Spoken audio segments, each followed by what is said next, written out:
I made a difficult decision and announced, "Once I leave, there's no coming back." Clutching my belongings, tears welled up in my eyes, blending with a sense of frustration and the physical ache in my neck. This marked the end of my stay at my in-laws' home.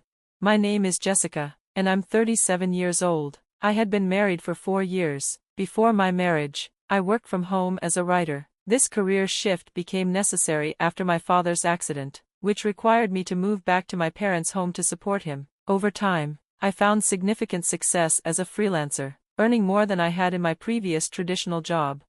At a college reunion, I reconnected with Larry, who would later become my husband. Despite our contrasting personalities, there was an undeniable attraction, and soon we were married. Tragically, shortly after our wedding, Larry's father passed away. To support his grieving mother, we moved in with her, a decision that set the stage for a challenging cohabitation.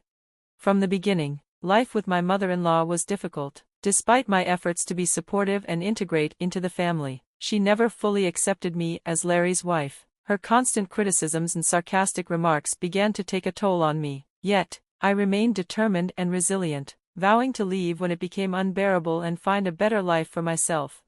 One evening, as I was preparing dinner, Helen, my mother-in-law, questioned the quality of the ingredients. "Did you buy these from that store? How can you prepare a proper meal with such ingredients?" she scoffed. "These were from the nearby luxury supermarket. I'm sorry if it's not to your taste, Helen. It's just a simple salad. Larry likes it, and I often make it." "Yes, it's a bit pricey," I replied, trying to keep the peace. "My goodness, act in a way that doesn't bring shame to our family. You never know who's watching," she sighed, clearly disappointed. Her words stung, but they also ignited a resolve within me to gain her approval by improving my grooming and cooking skills. Despite my daily efforts, her cold gaze never softened. Initially, I brushed off her sarcasm and harsh words, but over time they weighed heavily on me, making me feel invalidated and powerless. I longed to confide in Larry, but our relationship had shifted. We hardly spent quality time together anymore. "I've been busy with work lately," Larry would say, looking exhausted, feeling increasingly isolated. I finally gathered the courage to share my concerns with him. "Hey, I need to talk to you," I began one day. "Oh, I actually have something to tell you too," he interrupted. "I quit my job 4 months ago." "What? Quit? What do you mean?" I gasped in surprise. "Don't worry, I've already started another job. Remember the select shop I always wanted to open? I finally launched it. I'm co-managing it with Senior Samuel," he revealed, referring to a respected figure from our university known for his leadership and charisma. In college, he had developed and successfully sold a game app, later starting a startup to showcase his skills. In his usual gentle way, but with a hint of guilt in his eyes, he added, "I didn't want to worry you or Mom. I'll work harder from now on. Will you support me?" His words moved me, yet I hesitated before responding. "I'll support you, but about the rent for this house, can you cover all of it?" He looked at me earnestly and pleaded, "Please, Jessica, this has always been my dream. It's taking longer than expected to turn a profit. That's why I want to invest more in advertising. I'll definitely get this business on track before we leave here. I need your help to do that." Moved by his passion and sincerity, I couldn't refuse. I could afford the rent with my income, and fortunately, we had some savings. More importantly, I had never forgotten the day I chose to marry him, sharing and empathizing with his dreams and passion. "If you say so, I understand, but only until the lease on this rental ends. Also, I want to know more about the store you're running." I agreed. "Of course, thank you," Larry said, showing me the website for his select shop. I was impressed by its charm and asked if there was anything I could help with. "I want you to focus on your work, and please don't tell my mother about this. I don't want to worry her," he requested.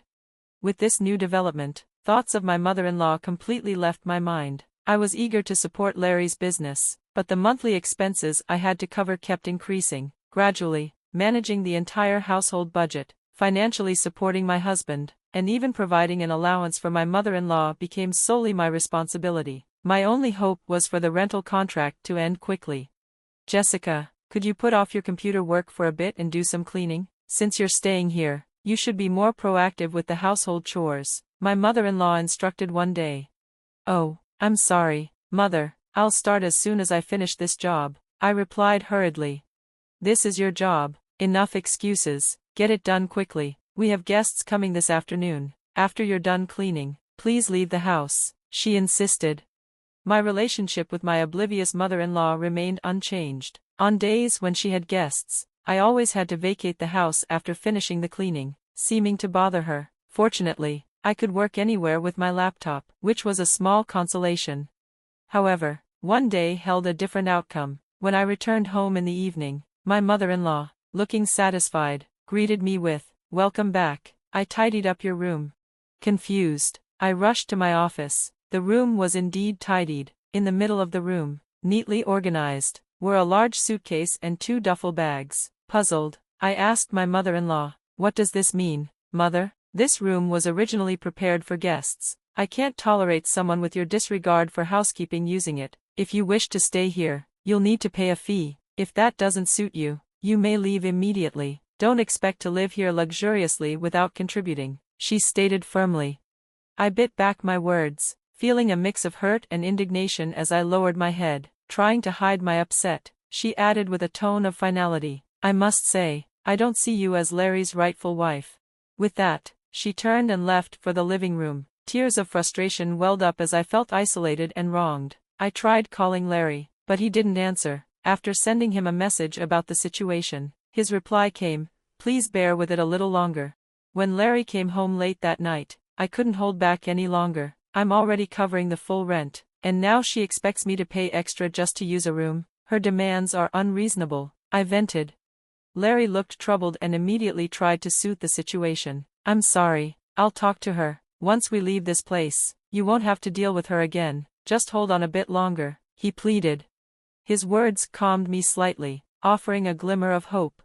The next morning, it seemed Larry had spoken to his mother. We had breakfast together in an unusually quiet atmosphere, without her typical sarcastic remarks. Since my room had been cleared, I decided to work from the dining table.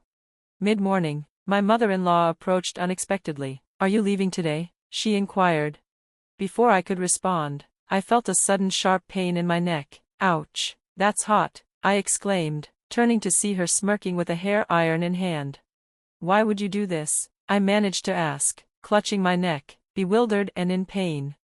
"It's time you felt some heat too," she sneered. "I wanted to test how thick-skinned you are. You live such a luxurious life, yet you contribute nothing." "I work hard too," I protested, my voice filled with disbelief and anger. "Why would you do something so cruel?" She scoffed. "You call your at-home job work? You're just using it as an excuse to laze around, nothing more." Her words stung as I hurried to the kitchen for a cooling pack, the pain in my neck a harsh reminder of the growing rift between us. Overwhelmed by the unfairness of it all, I couldn't help but glare at my mother-in-law. "What's with that look?" "The look of a pitiful person," she scoffed. "I've reached my limit. Leave this house immediately, or I can't be responsible for what happens next." "Am I free to leave?" I questioned, my voice shaky with the weight of the decision.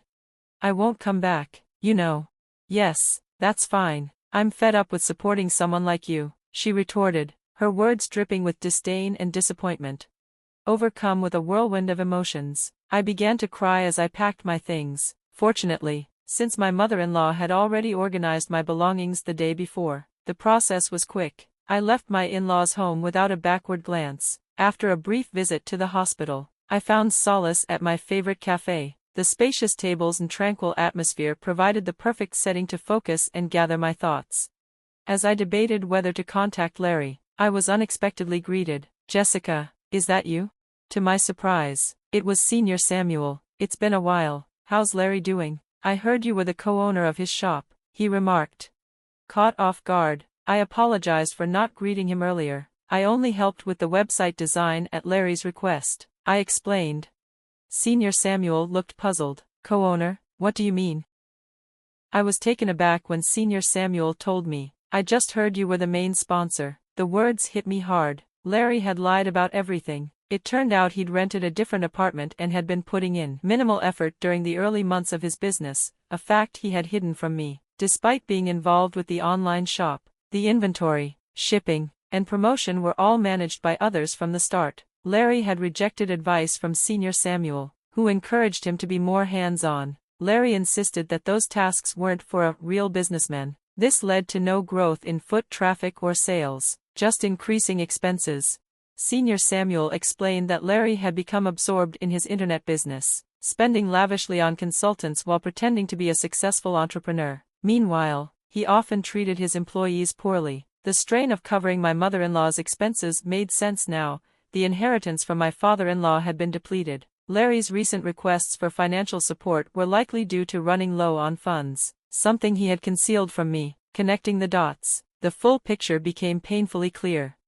I thanked Senior Samuel and left the cafe, my mind racing. I went straight to my parents' house, luggage in hand. When my father answered the door, I couldn't hold back the tears. The support from my parents, who hadn't known about my struggles, was a relief. "Tell us what happened. Your mom and I are always here for you," my father reassured me. I broke down, sharing everything: my mother-in-law's harsh treatment, the mounting financial burden I had been carrying for the household, and the truth about Larry. Both my parents were deeply moved and cried with me.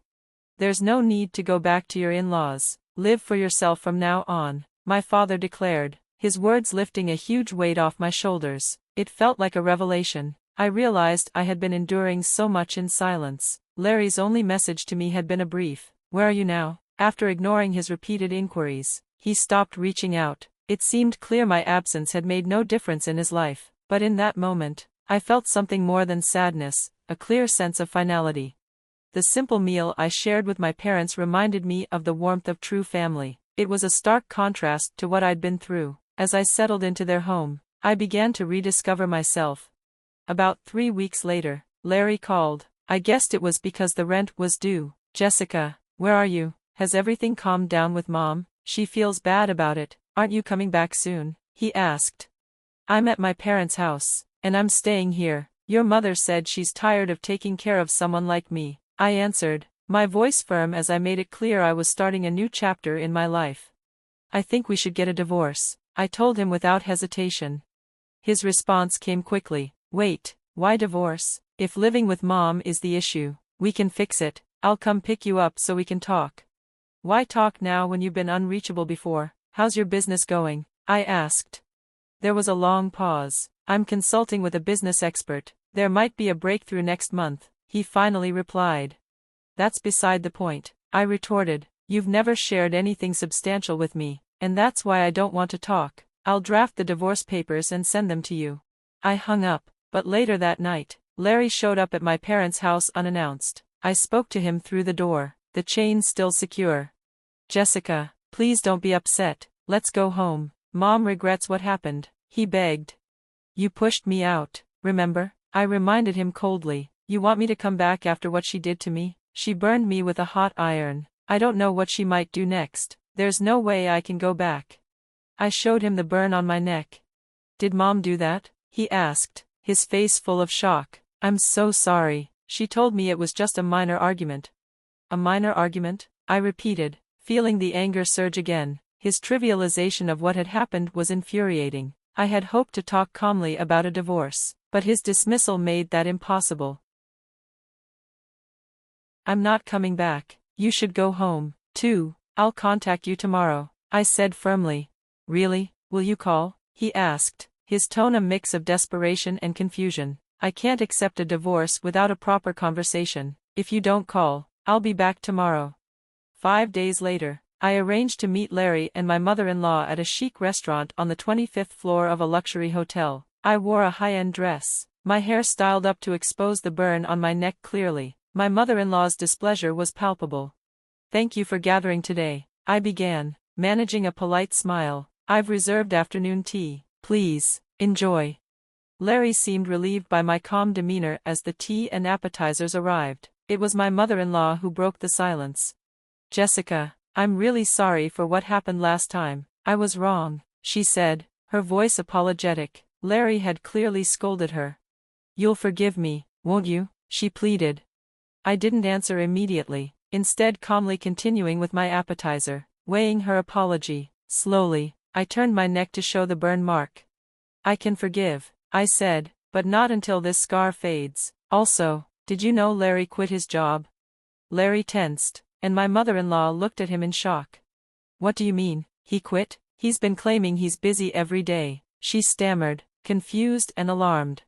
Yes, he's busy, pretending to be a successful businessman, I added, keeping my tone even. Larry, explain yourself.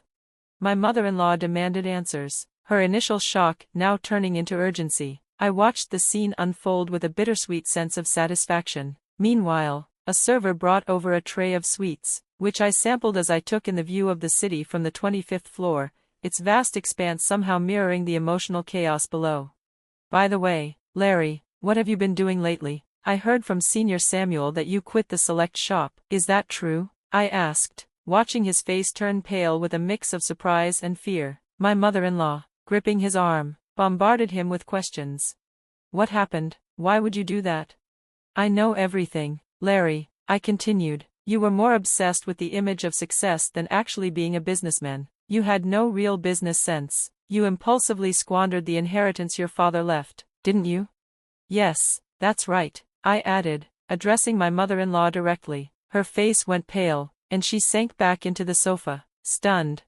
And now, our household finances are a mess because of his actions, I continued. I've been covering all the expenses for the house. Even the allowance you thought Larry was giving you came from my wallet. I've been paying for all of his misguided ventures.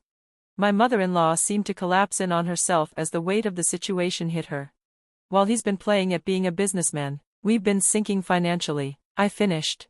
Larry tried to reassure his mother. Don't worry, Mom, with Jessica's income, we're managing.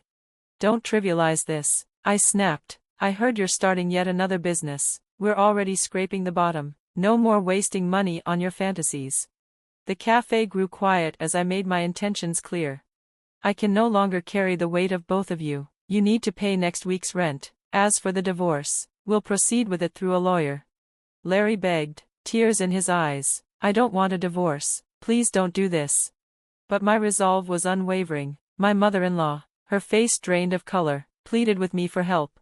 Helen, you said you didn't accept me as family. Well, as compensation for the burn, I'd like you to start by making this payment. I hope you still have some savings left, I said firmly. I left them to absorb the shock of my words, walking out of the luxury hotel. As I glanced back at the towering structure, I hoped they felt the dramatic shift in their reality, a fall from grace. The divorce proceeded, though Larry resisted at first. When I threatened to involve the police over the assault, he relented. I could never forgive my mother-in-law, but distancing myself from her was essential for healing. I also demanded a significant sum for emotional distress as part of the settlement. In the end, Larry and his mother moved into a cramped apartment. Their relationship deteriorated, with Larry taking on multiple part-time jobs to survive. The irony of their fall from the life they once knew was not lost on me. I couldn't help but think, a regular job suits Larry's real capabilities much more than his delusions of grandeur ever did. Meanwhile, I resumed working from my parents' home. I later met with Senior Samuel, updating him on the situation. He praised my writing skills, and I began receiving projects from him. For now, my focus is on rebuilding my life, finding my well-being, and reclaiming my independence while living with my parents.